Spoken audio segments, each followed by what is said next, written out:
Hello, good afternoon. Nandito nga pala tayo ngayon sa Hallett Cove, South Australia. Excited akong bumalik dito kasi sa tingin ko isa ito sa mga magagandang lugar dito sa South Australia. So tara, samahan niyo akong mamasyal dito sa Hallett Cove, South Australia. Wow! Ang ganda talaga ng Hallett Cove. Yun pala ang mga bahay na nakaharap sa sea. Ang ganda siguro ng view nila dyan from their house. What a beautiful view here. Ito naman pala ay isang playground. As you can see, medyo rocky. That's why it's not known for swimming. Pero malapit lang ang white sand beaches dito, kagaya ng Seacliff Beach and Christie's Beach. Ito din pala ang car park dito sa lugar na to. May mga bakante pa. At ito naman ang mga magagandang bahay dito sa Hallett Cove. Wow! Ang gaganda talaga ng mga bahay dito, no? Nakaharap lang sa sea.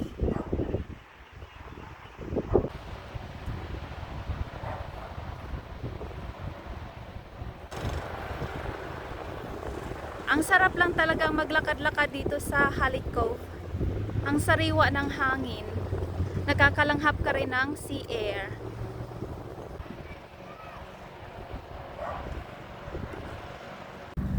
Ganito talaga sa South Australia, lalo na pag weekdays. Napakatahimik sa labas ng bahay. I just love these houses overlooking the sea. Wow! Ang gaganda! Ang ganda ng playground dito at ang ganda din ng view. Ito yung playground na nakaharap sa beach. May lutuan din ng barbecue ang gazebo. Ang sarap mag-picnic dito. May gas na nga pala ang lutuan ng barbecue. It's free for public to use. So ito pala ang public toilet dito sa Hallett Cove. Wow! Ang ganda ng playground dito.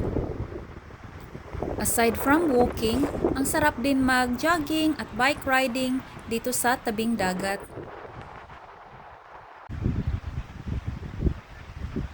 Ang sarap lang talagang maglakad-lakad dito sa may tabing dagat. Nakaka-relax lang. This is another gazebo na may lutuan ng barbecue.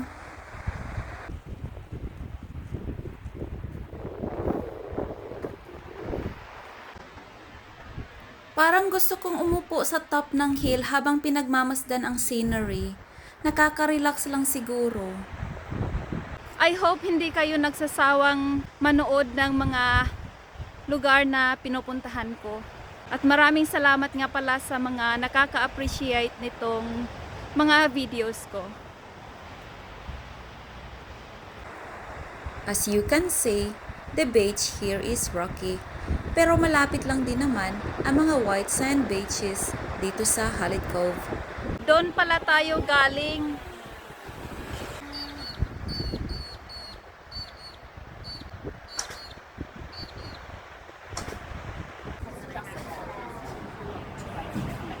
Doon yata ang conservation park. Puntahan natin. Papunta na nga pala tayo ngayon sa conservation park. Actually, hindi pa ako nakapunta doon, kaya excited akong makita kung anong nandun.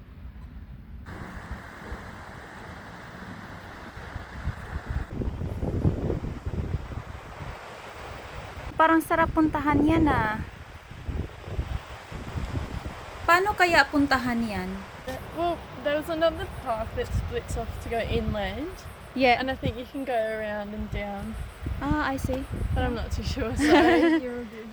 Sorry. Nagtanong nga pala tayo kung paano natin puntahan yung may red doon, no? Pero hindi rin nila alam.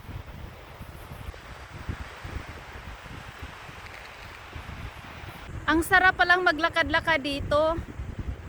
Ang ganda pa ng view.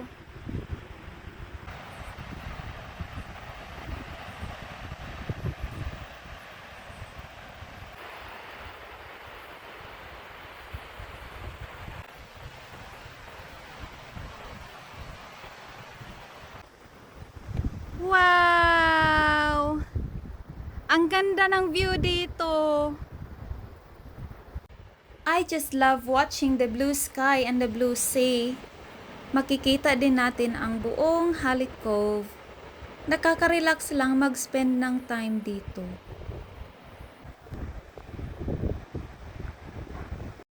Gusto ko talagang puntahan yan, kaya lang di ko alam kung paano. Wow! Ang ganda lang talaga ng view dito.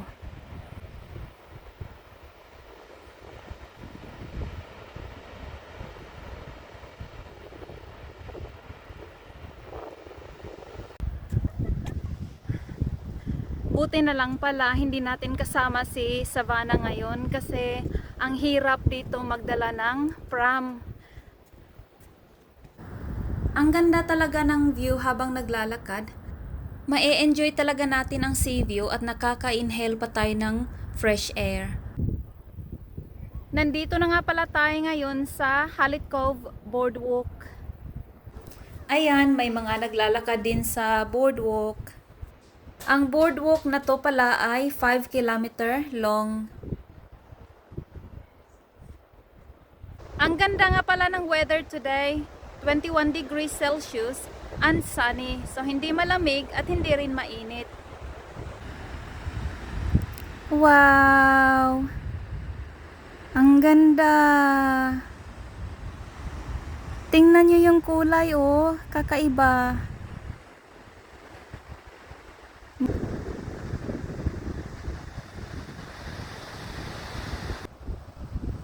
Ay, may stairs pala papuntang sea. Siguro next time bababa tayo.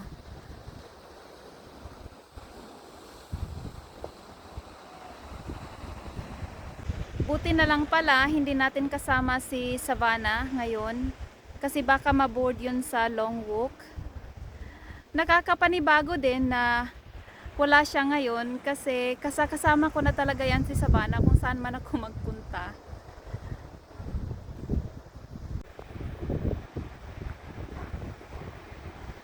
Ayun oh, tara, puntahan natin. Okay, so Sugarloaf Mountain daw ang tawag.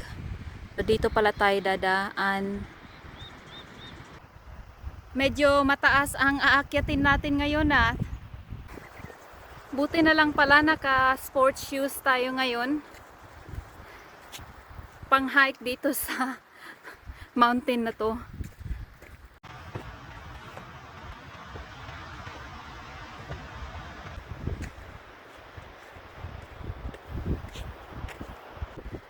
Wow!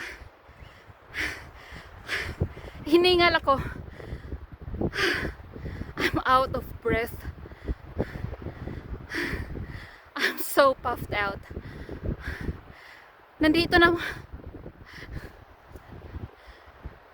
nga pala tayo sa tuktok ng hill. So, ito pala yung makikita nating view from the top. Wow! Makikita pala natin ang ocean dito. This is the Sugarloaf Mountain. The name Sugarloaf is due to the resemblance of hard refined sugar. The shape is due to the erosion by the rain and wind over thousands of years.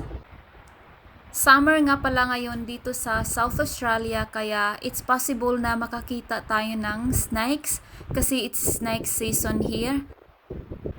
So, mas mabuting bumalik dito in winter para walang snakes at para i-explore ang mga lugar na hindi natin napuntahan today.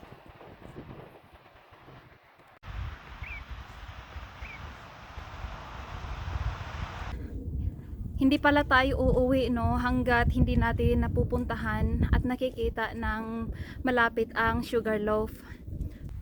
Sana wala tayong makitang snake dito. So ito pala yung Sugarloaf o sa malapit.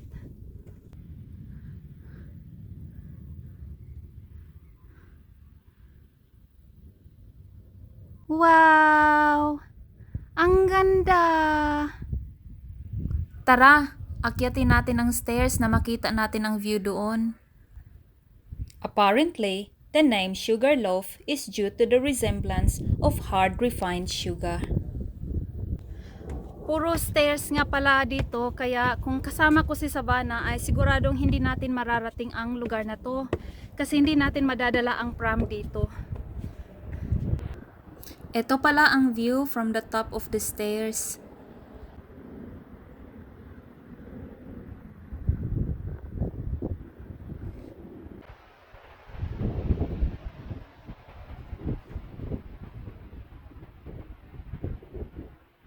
I hope na enjoy nyo rin ang pamamasyal natin dito sa Hallet Cove. Hanggang sa susunod na gala, salamat!